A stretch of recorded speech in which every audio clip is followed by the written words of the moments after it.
Was Earth visited thousands of years ago by another life form who imparted wisdom and technology to our ancestors? This theory contradicts orthodox opinion and claims that we have been visited by beings from another world. 30 years ago, Erich von Däniken challenged science with his controversial book and ideas, and he is still challenging the world with clues that he contends point to an ancient close encounter.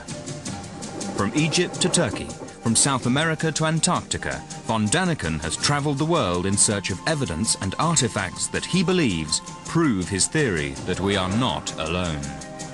Life may have been found on Mars, but in exploring our own planet, will von Däniken find signs that someone found us before we could find them?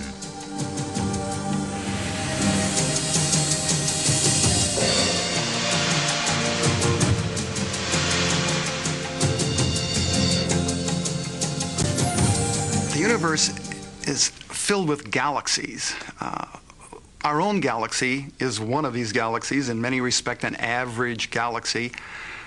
Galaxies are defined primarily by what you see, the stars.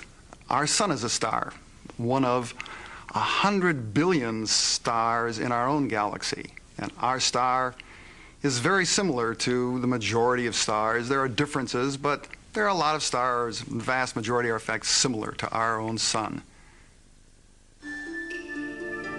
The universe, an infinite mystery.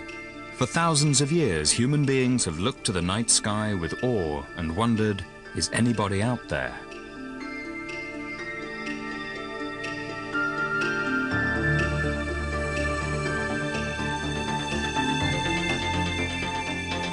At the end of the 20th century, we have finally discovered clues that there may be life on another planet, Mars.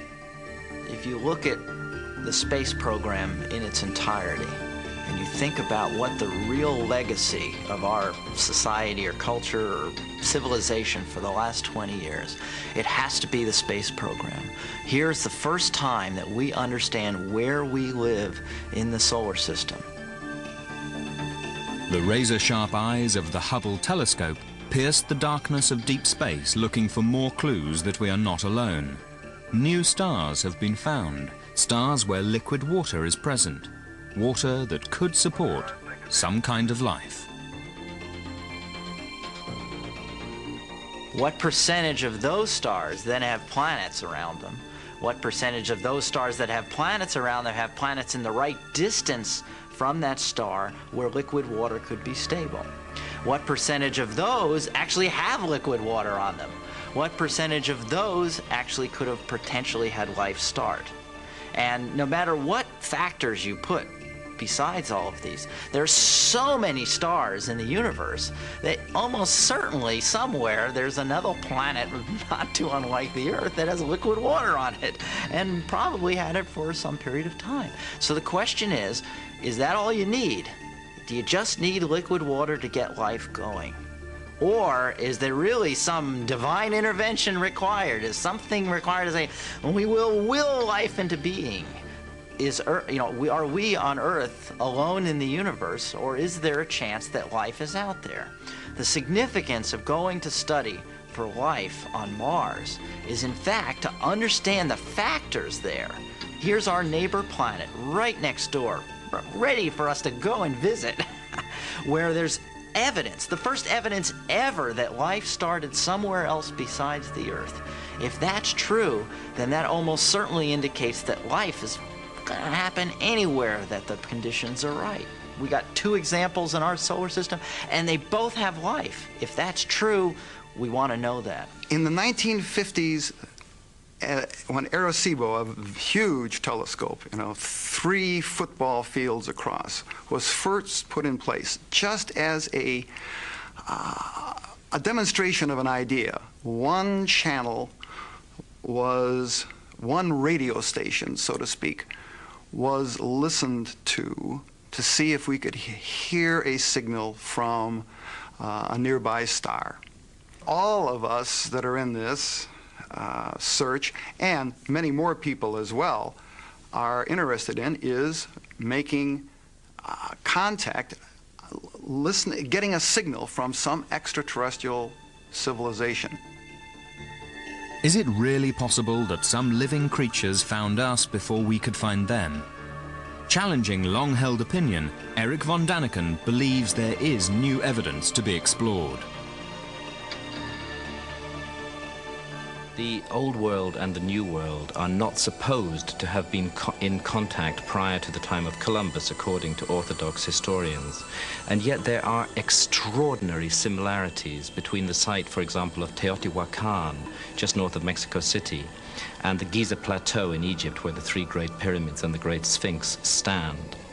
In my view, these similarities are connected to an ancient and lost science. And it's a science to do with the meaning of life, the purpose of human existence on this planet. Teotihuacan, Mexico. Almost 12 square kilometers of pyramids and platforms. Experts believe construction started here around 100 BC. When the Aztecs arrived 1,000 years later, they were awed by the massive ruins and dubbed Teotihuacan the city of the gods. The people who constructed this vast city possessed a sophisticated knowledge of mathematics, astronomy, and engineering. Eric von Daniken questions just who taught the builders of Teotihuacan. This represents a model of our solar system.